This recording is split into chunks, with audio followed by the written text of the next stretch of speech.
Morning. The last case of the Mishnah was Ha'ola B'Sulam, right? We contrasted we had three cases contrasting to the first three cases.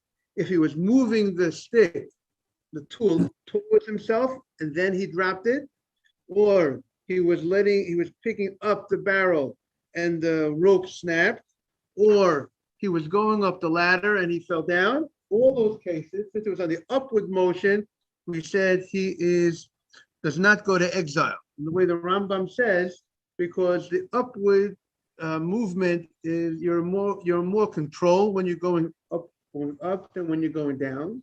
And since you're in more control, it's not expected that you should fall.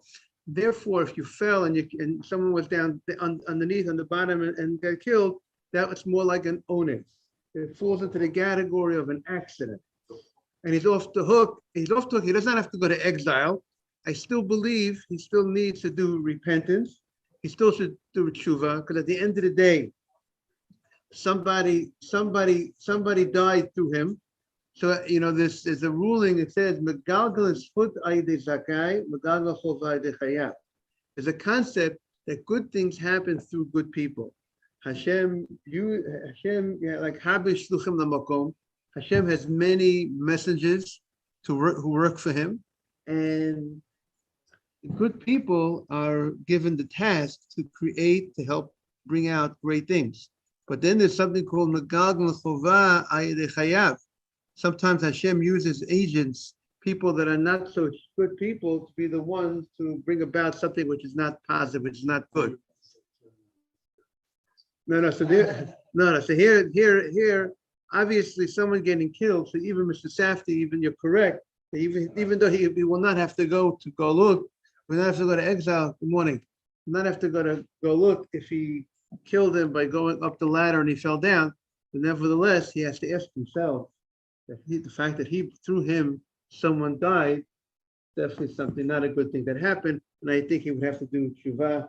He would have to repent for such a tragedy that happened through him. Okay. So now the Mishnah concludes on Zayin and Beis. So it's on the art scroll 7b1. The Mishnah concludes Zeh HaKlal. Kol shebederech yiridaso goleh. If it's on the way down, he goes to Galut. Shelo bederech yiridato. If it's not on the way down, Eina goleh. He does not go to Galut.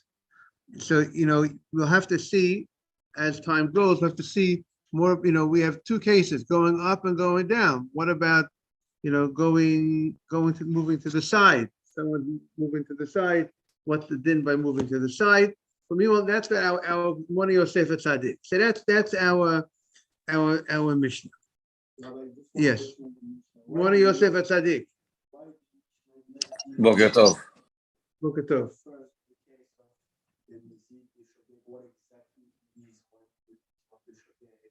And because I think this is like the exception of the Mishnah, right?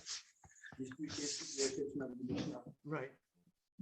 So why the Mishnah don't give us when you do Bemizid or Beshogeg first and after explain this cases?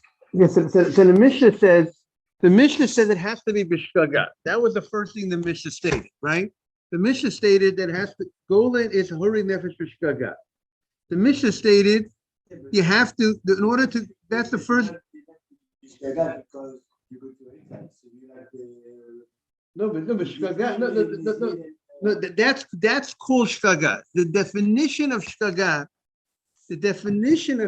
of the Torah, when the Torah says if a person kills someone bishkaga, inadvertently, the translation of that is that there is some level of negligence, a small level of negligence. That's called, but he didn't mean it. It wasn't real complete negligence, but he didn't mean to kill the guy. He was going down the ladder, but it happened. So that's the shkaga. That's called shogeg.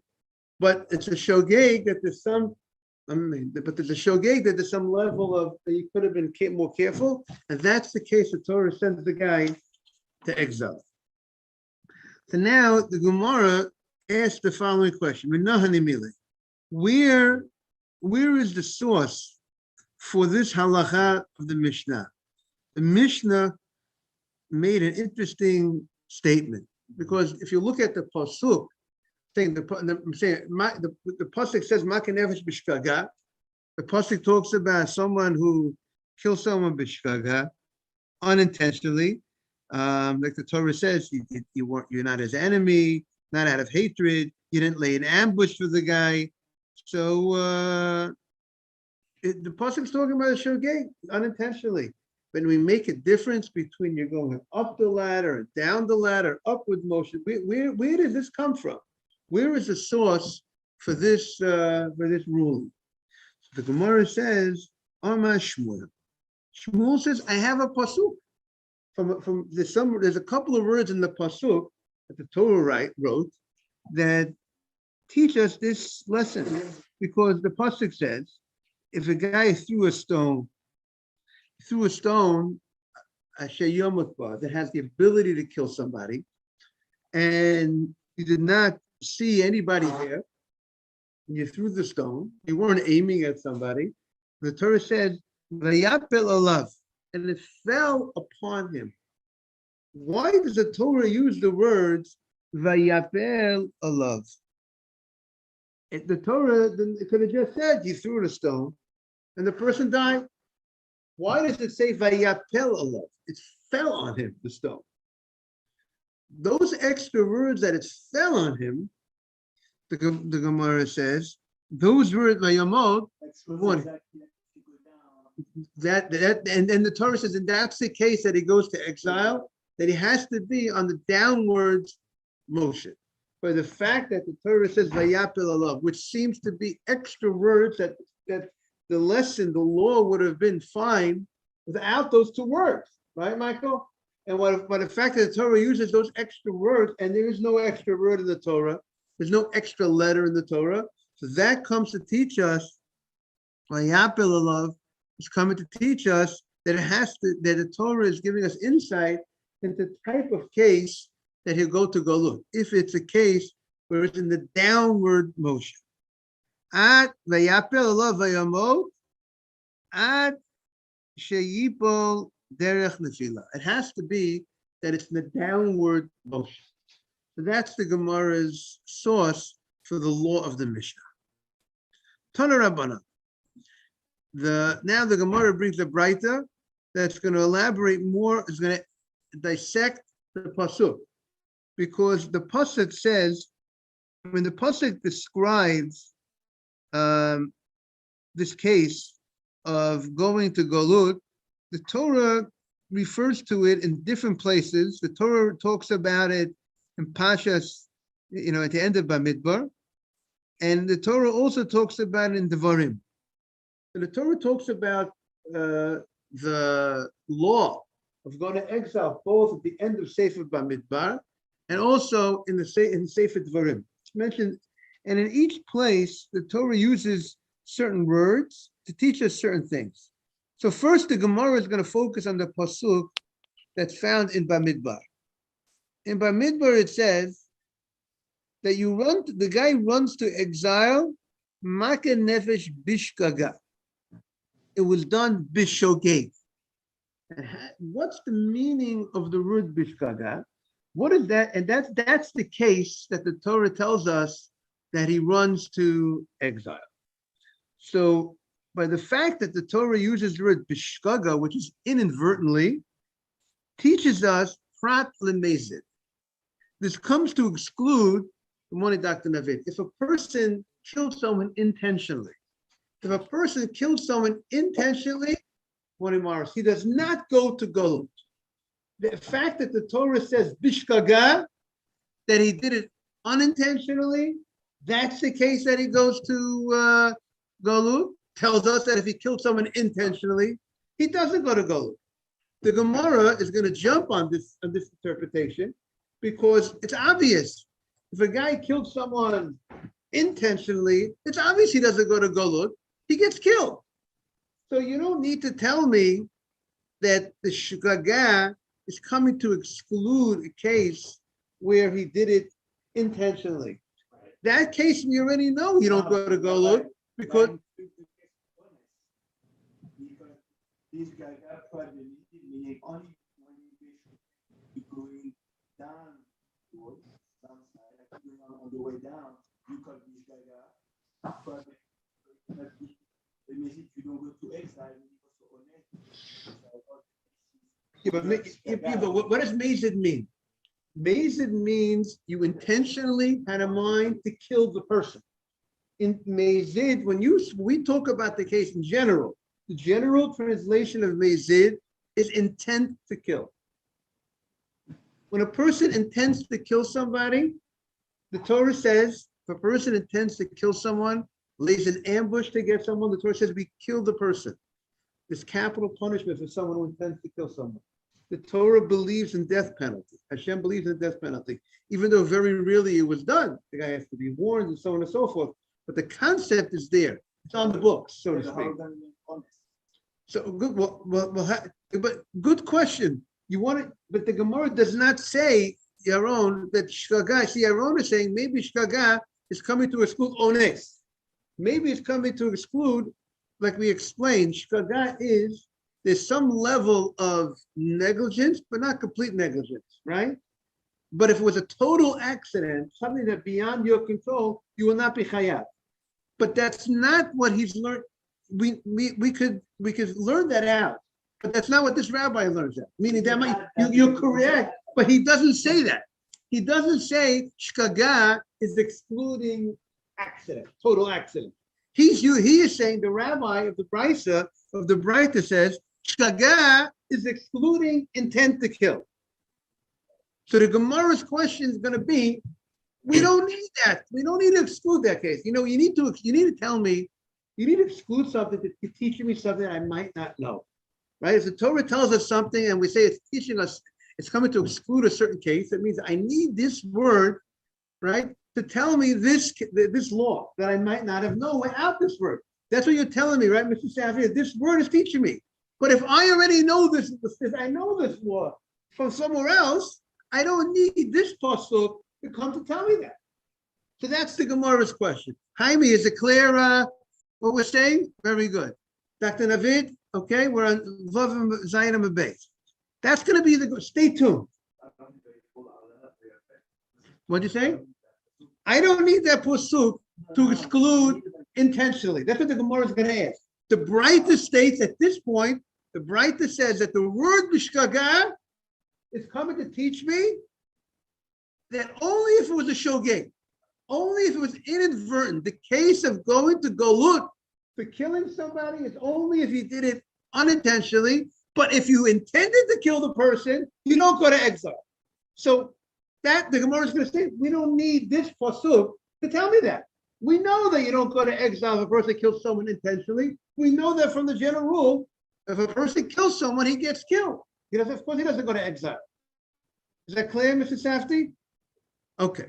That's statement number one of the Braita.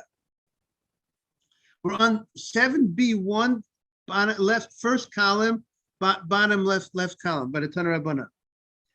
And then there's another pasuk in Sefer Dvarim. In Sefer Dvarim, when it describes over there the laws of exile, as you know, Sefer Dvarim repeated many things that were mentioned earlier in other parts of the Torah. It's called the Mishneh Torah, the repetition of the Torah, Sefer Dvarim. And obviously, it also teaches new things when it repeats something. So it says, Bivli that, if he killed inadvertently, it's another way of saying inadvertently, that's the case. Believe that without knowledge. He didn't know that he was killing somebody. He wasn't intending to kill the person. So it says, Prad Limischavein. That exclude a case that he intended to kill someone, which is very exactly similar to the previous statement. We're excluding intentional murder. And again, the Gemara is going to jump on this as well. What is the point? We don't need to tell me, we don't need two psukim to tell me to exclude intending to kill somebody, because we know that from somewhere else. We know that when you intend to kill somebody, you don't go to Galut, you don't go to exile, because there's some other punishment that's given. The punishment of mitah, of death for someone, capital punishment, someone who intended to kill somebody. So now the Gemara starts analyzing this Braita. The first statement of the Braita, Mezid. You told me the first statement of the Braita tells me it's excluding the case of Mezid. And Mezid, intending to kill someone, does not go to exile, right? That's what you told me. So the Gemara says, Pshita. It's obvious. Bar Katalahu. He's obligated. He's a son of death. He's obligated death for killing this person if he intended. So of course he doesn't go to exile if he did it intentionally. That's the Gemara's question. So Toso says, you know what? I have a case. I'll tell you. You know, I have a good case. The Gemara's question is, the Braita made a statement. Bishkaga, the case of going to exile when it was done inadvertently, Bishogay, exclude, and the fact that the Torah says the case is Shogay, the Torah doesn't say a guy killed someone, he goes to exile. The Torah says if he killed someone, specifically if it was Shogay. Specifically, he killed the person inadvertently. Bishogay, he didn't intend to do it. That's the Torah says, that's the case that he goes to Golo. Does the Torah need to tell me that it was done inadvertently? And the Gemara said, of course it was inadvertently. If it was intentionally, he definitely won't go to Golo because he gets killed. And the Gemara says, but the fact that the Torah says he did it inadvertently is teaching you, but if he did it intentionally, he doesn't go to Golo. Intention to kill does not go to Golo. That's what the pasuk is teaching us. So the Gemara says, I don't need this word bishkaga to teach me that. I know that already. You don't need to teach me something that I already know. I already know that if he did it intentionally, he doesn't go to exile. He gets killed. I know that already. You hear that, Yaron? Tosfos asked a great question. We said there's certain technical points we know in order to apply capital punishment. The guy has to be warned, right? If a guy wasn't warned, a guy killed someone, intended to kill, took the gun, boom, and he shot the guy. But he was not warned. So the court does not have the power to kill him. Maybe they might do other things to the guy, cause his death, possibly with, but they can't kill the guy. They can't outright kill the guy who was not warned, right? That's a technical point that you have to be warned. So maybe that's what the Torah is coming to exclude. In the case when the guy killed someone intentionally, but he wasn't warned, so we can't kill the guy. So if we can't kill the guy, in that case, you might think, where should he go? Send him to Galut. Send him to Galut. And send him to exile. Send him to one of these cities. Let him stay in those cities. And therefore, the pasuk tells me, no, that guy, it's not enough to send him to one of these cities. Maybe that's the shogeg. It has to be inadvertently. But if he intended to kill the guy, he won't go to exile, even though the court can't kill the guy. So you might have thought that perhaps the second best thing to do is send him to exile, send him to Golut. Maybe that's what the pasuk of Shlagah is coming to teach us, that we don't send such a guy to exile. That is Tosos' question.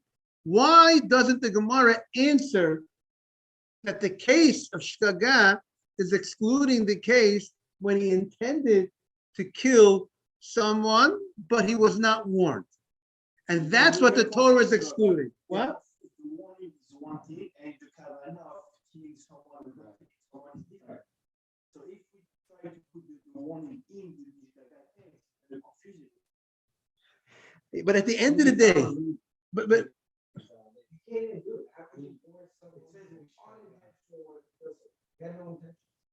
Yeah, but a guy. Let's say we know the guy says, I want to kill this guy.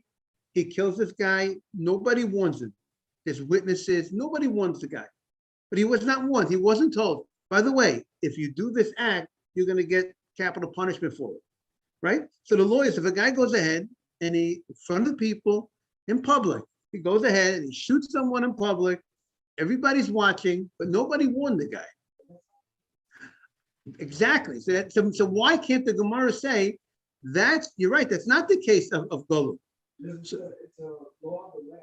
It's like the 7 yard laws. It's a 10 commandments. So the question, Dr. Navid, so the question is, the question of the Gemara of Tosfot is, the Torah gives the case of Shogeg. The Torah says it needs to be inadvertently to go to exile. That means if you did it intentionally, you don't go to exile. Why did we need that? What kind of case is the Torah trying to tell us that if it would have been done intentionally, you will not go to exile?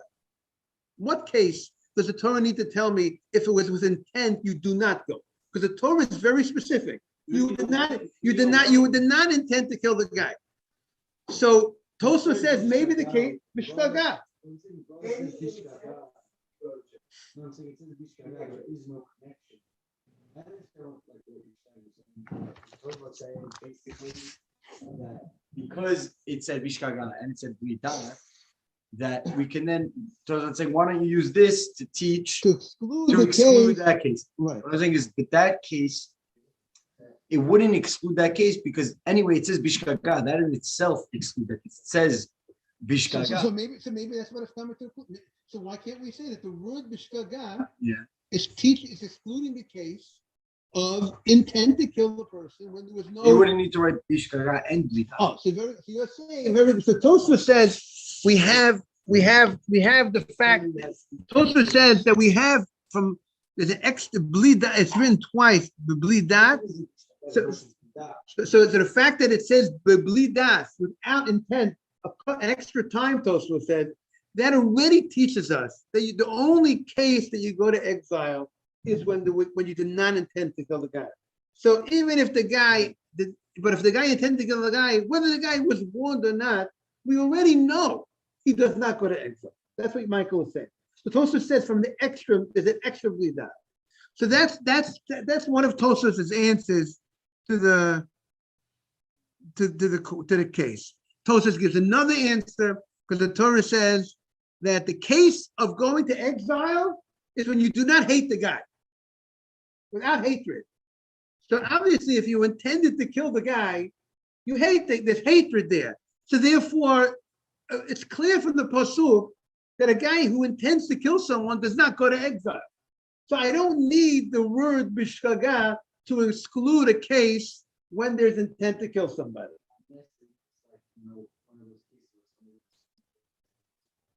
You're supposed to let him kill you, but what if you killed the guy? So you're saying that type of case. Okay. Right. Someone forced you. Right. Right. That's a good case. You gave it a good case. But the Gemara doesn't. Let's see what the Gemara answers. Good. I like that answer. So the Gemara says. So the Gemara says like this. Amar Rava, which is a little similar to what Michael was saying. He has a different scenario. Amar Rava, Ema Prat L'Ume Muta. You know what the pasuk, when the pasuk is coming to say bishkaga, what about if a guy says it's permitted to kill this person? He says, you know what, murder is permitted. You know, some people talk themselves into it. You know, I have a right to kill this guy. I have a right, it's muta. And when you think that it's a little similar concept what you're saying, Michael. I thought I have a right to do it. And I thought murder, you know, he grew up in a place that he thought, you know, good morning. They never taught him that, they never taught him that murder is forbidden. You know, there's certain things he knows he's not allowed to do. He knows he's not allowed to steal. But this is the Wild West. This is the cowboys, right? They feel that murder is something, it's the norm. It's nothing wrong with murder. walks near his property. So like I said, he walks near his property, he doesn't have a right to kill him. He thinks people thought that it's a right to kill him. So therefore, I need the pasuk to tell me in the case when you thought that you have a right to kill the person, that you weren't intending to kill the person, like you said, out of hatred or something or some other thing. I think I have a right to kill the person. I think it's mutar. I think it's permitted to kill. So therefore, the pasuk is telling me that that type of case will not go to exile. Meaning, it wasn't murder that, I knew I couldn't hurt. Meaning, and also, we don't kill a person. If a person thinks he's allowed, if he thinks he's allowed to do this act, the only time we kill a person by killing somebody is if he was told and he was warned and he was told, by the way, this act is forbidden. And if you do this act, but if the guy thinks that this act is permitted, and as a result of that, he went ahead and he killed this person. So you might think in such a situation, you might think that he should go to exile. But the court is not going to kill him. Should we send him into Galut? Because he thought he was allowed to do this act. So the pasuk teaches us no. If you thought that you were allowed to kill somebody, you thought you were allowed to kill the guy. But since you intended to kill this person, that guy does not go to exile. Exile, going into Galut, is not enough of a punishment for a person who intended to kill someone, even though he intended to kill someone with the mindset that he said, I thought I'm allowed to kill. Is that clear, Ariel? That's what the Torah says. Yes. What to do if someone think that way? Very good. So there are, yes. So there is. By the way, Akiva, there is some of the commentaries explain this Gemara differently. They don't want to explain that Oma Muta means that he just thought I'm allowed to kill. Rather, he saw someone explain this Gemara. He thought this was an animal, but instead of it was an animal, it was a person. He intended to kill this animal. He intended to kill this animal. He said, I'm hunting. Didn't we have a vice president that might have got killed, shot? Didn't we have a man who was a vice president, might have hit somebody or something, or someone got hit? But I think the point was, sometimes you intend. Morning, Miss Ava. You thought you were getting an animal, and you were getting a person. So some want to say that's the case that we're coming to exclude. That if you intended to kill an animal, but it was a person, you should have been more careful. But that's not. We're saying that's shogeg. But since you intended to kill this animal, but it wasn't an animal, it was a person, so there's more of a level of negligence. You should have been more careful to ascertain that this was not an animal, that this was a person. So therefore, that's how some explain the Gemara. When you say Omer Mutar, you say, I said it was permitted to kill this. I thought it was an animal, but it wasn't an animal, it was a person. That's what the Torah is excluding. That does not go to exile, because at the end of the day, we consider that you were too negligent. Yes.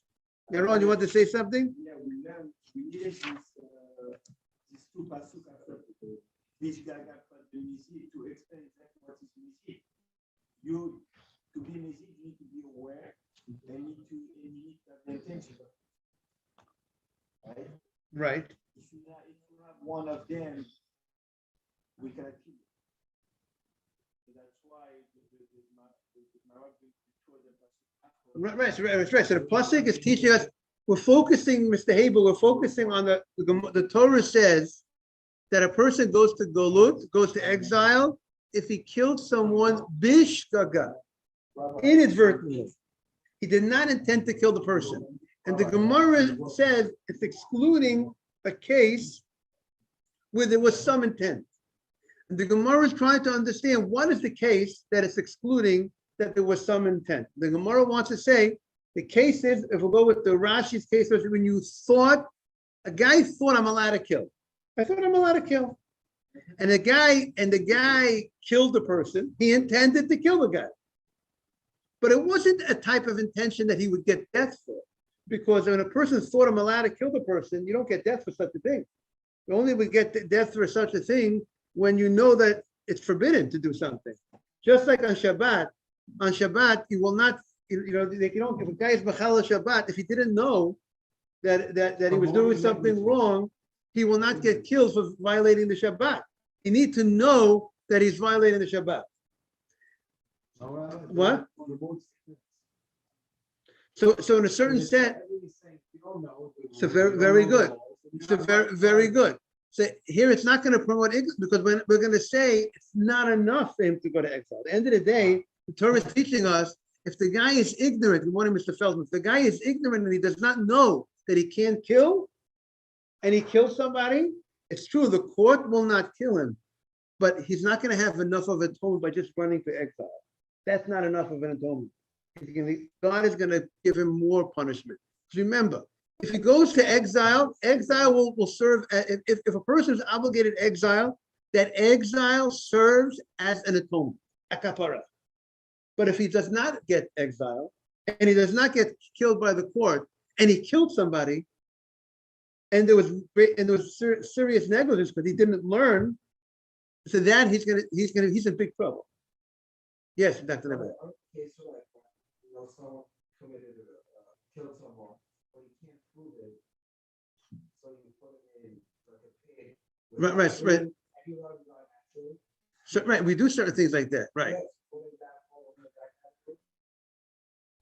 But here the question is, do we send the guy to Galut or not? no, put it in a pig like Oh, very good. So the Tosas asked a similar question. What about maybe the case when he wasn't warned? The guy wasn't warned, right? So Tosas says, but that's not the case of Galut. We need the Torah is teaching us that if he kills someone inadvertently, he goes to exile. And it's coming to exclude certain cases. So your case, when he actually cold-blooded, he did it intentionally, we know he doesn't go to exile. So that we don't need this pasuk to teach us that. Good morning, Mr. Feldman. Put someone who does something and murder. You know, like, so you tell me every person who goes up a ladder or is working on the roof or is dragging a barrel, you tell them, hey, you know, if it falls. No, we don't want the guy in that case, because that's not a case that's not a case that we want a guy. A guy goes up the ladder, we don't want a guy. By the way, if you go up the ladder, you fall on someone, you're going to be because he wasn't intending. He will not get killed for such a case. The guy goes up a ladder, even if he knows he might, but he's not intending to fall. Therefore, if he falls down on somebody, he does not go to exile. He doesn't get killed. If he goes up the ladder, we said if he goes up the ladder and he falls, he doesn't go to exile. If he goes on the way down the ladder, he falls, he goes to exile. But there's no warning. There's no need for warning here. He will never get killed.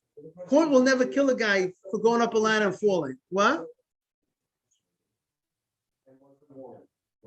So the court won't kill him, but they might cause his death perhaps, but they won't kill him directly. They won't openly, if someone murders somebody, right? He killed someone, did he, right? But will he but do you intend to kill the guy? Your case is he intended to kill the guy. So once he intended to kill the guy, he's not going to exile.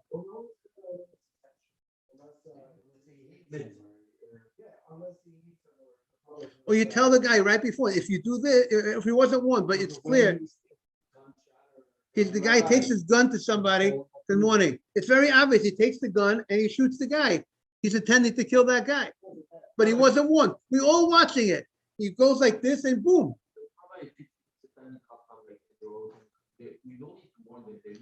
So that's one opinion, the Gemara, but the halacha says not that way because the halacha still says he needs to be warned. Every person needs to be warned. You need to be warned that if you do this act, you're going to get death for it. You might know murder is forbidden, but you need to know that if you do this act, you might think there's always a possibility. I think I might not. Maybe my act won't cause this death or whatever it might be. If you do this act, there'll be a case of murder. Yes.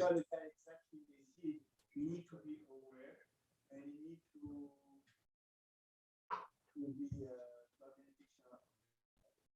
Right. He has to be right. He has to be attention. Right. We won't kill the guy. Right. I want to share with you, morning, Mr. Shetrit. I want to share with you the Sefer Chinuch regarding this mitzvah of when somebody kills somebody unintentionally. He didn't intend to kill the person. The Torah says that you have to go ahead and send him to exile. He has to be, right? The guy was going down the ladder and he fell down the ladder and someone got killed. He has to, we'd say with that guy who fell down the ladder, we said there was some point of negligence because he could have been more, he needed to be more careful. He killed someone, he has to go to exile. That's one of the cases. Was it? He did not intend to fall down the ladder, but he should have been more careful. When you could have been more careful and you weren't, and someone got killed as a result of that, you got to go to exile because you could have been more careful. When you couldn't have been more careful, you do not go to exile. You don't go to Golus. But when you could have been a little bit more careful and you weren't, you knew you were going down the ladder. You knew the gravity is pulling you down. And you know there's someone underneath the ladder. There's a baby on the bottom. One of your neighbor's kid is on the bottom, is roaming around the courtyard. You know there's a little baby there, 2-year-old kid. And you're not careful, and you fell down the ladder, you go to exile. So listen to the Sefer Chinuch. He says, the sin of murder is so serious, it destroys the world. Therefore, anybody that killed even Shogeg, even though he killed unintentionally, but since this terrible thing happened through his hands, he killed somebody, he needs to have that pain of exile. Going into exile is tantamount in a certain sense to pain of death because he's separated from his friends, from his hometown, and he lives his whole life with strangers. It's an amazing thing that he called it. You're missing in life when people don't have friends. When people move to a place and they have no friends. Of course, you make friends, but he's saying that this idea that you're under town arrest, you can't leave the city. If a guy leaves the city, once he's in exile, he has the relative has the right to kill him if he leaves the city. So he's like not on the house arrest, city arrest. He can't leave that location. And he says that's one of the reasons why he needs to go to exile. And he says another thing, that the relatives of the victim who got killed should not see the murderer who killed their relative on a regular basis. And that's going to create peace among the people. I want to wish everyone a great day. Thank you all for joining. And if the world at large would recognize how serious murder would be, the world would be a different place. But they don't realize how bad it is. The Torah recognizes. Look at the Torah recognizes it. Rabbi. What's that? He's saying Kaddish. One second, you'll say.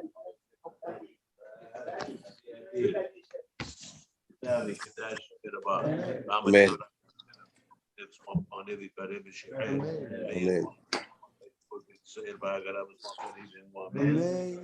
אמן, ישמע רבה מברך, לעלמי עלמיה יתברך וישתבח.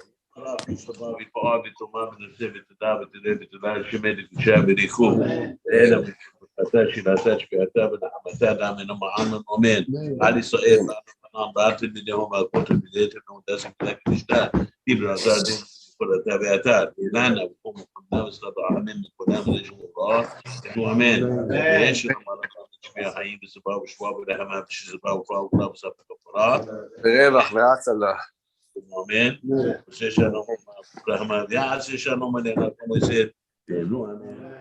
Amen. Thank you all for coming. Have a great day, everybody. Take care, Mr. Yes, Yosef, you were saying something.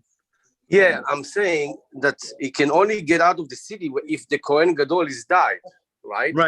Right. That's correct. The only way he gets out. That's the only way house arrest, city arrest goes, right? Yeah. Okay. Have a great day, Yosef. Thank you for being on.